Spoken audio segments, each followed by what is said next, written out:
Good morning. We celebrate this weekend the 11th Sunday in Ordinary Time. A reading from the book of Exodus. In those days the Israelites came to the desert of Sinai and pitched camp, while Israel was encamped here in front of the mountain. Moses went up the mountain to God. Then the Lord called him and said, "Thus shall you say to the house of Jacob, tell the Israelites, you have seen for yourselves how I treated the Egyptians, and how I bore you up on eagle wings, and brought you here to myself.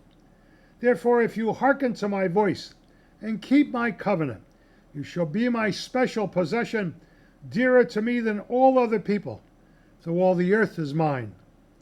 You shall be to me a kingdom of priests, a holy nation." The word of the Lord. Reading from the letter of St. Paul to the Romans. Brothers and sisters, Christ, while we were still helpless, yet died at the appointed time for the ungodly. Indeed, only with difficulty does one die for a just person, though perhaps for a good person one might even find courage to die. But God proves his love for us, and that while we were still sinners, Christ died for us. How much more then, since we are now justified by his blood, will we be saved through him from the wrath? Indeed, if while we were enemies, we were reconciled to God through the death of his Son, how much more, once reconciled, will we be saved by his life? Not only that, but we also boast of God through our Lord Jesus Christ, through whom we have now received reconciliation. The word of the Lord. Lord be with you. A reading from the Holy Gospel according to Matthew. At the sight of the crowds, Jesus' heart was moved with pity for them, because they were troubled and abandoned, like sheep without a shepherd. Then he said to his disciples, "The harvest is abundant, but the laborers are few. Ask the master of the harvest to send out laborers for his harvest." Then he summoned his 12 disciples and gave them authority over unclean spirits to drive them out and to cure every disease and every illness. The names of the 12 apostles are these: first, Simon called Peter and his brother Andrew, James the son of Zebedee and his brother John, Philip and Bartholomew, Thomas and Matthew the tax collector, James the son of Alphaeus and Thaddeus, Simon from Cana, and Judas Iscariot, who betrayed him.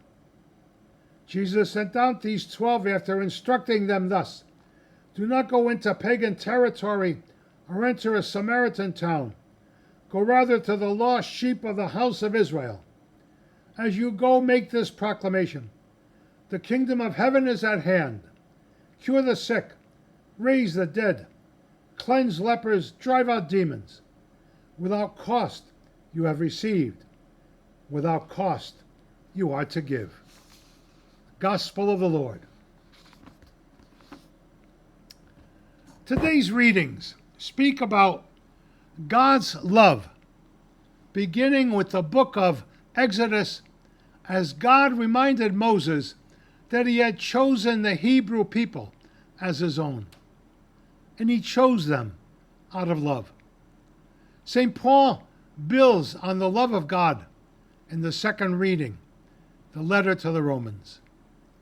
Exodus comes at a very important moment in Israel's history, when the people have been freed from slavery in Egypt and are now in the wilderness in Mount Sinai. This is not just a stop in their journey. It's a turning point where God forms them into a people with mission, beginning with a reminder: "I carried you on eagle's wings and brought you to myself." Their story is rooted in God's faithful love. God is offering a relationship built on trust. They have been chosen by God for blessing as well as for mission, to reflect God's presence in the world and lead others to God. St. Paul in the section of his letter to the Romans, speaks about the depth of God's love for us. He tells the Romans that God reached out to us when we were lost and broken.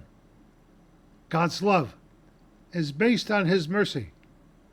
Through Jesus' sacrifice, we're made right with God. Through Christ, we're brought back into relationship with God.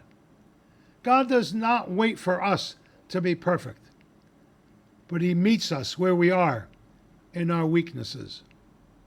We need to trust in God's mercy rather than our own efforts. Paul calls the Romans to live with gratitude and joy.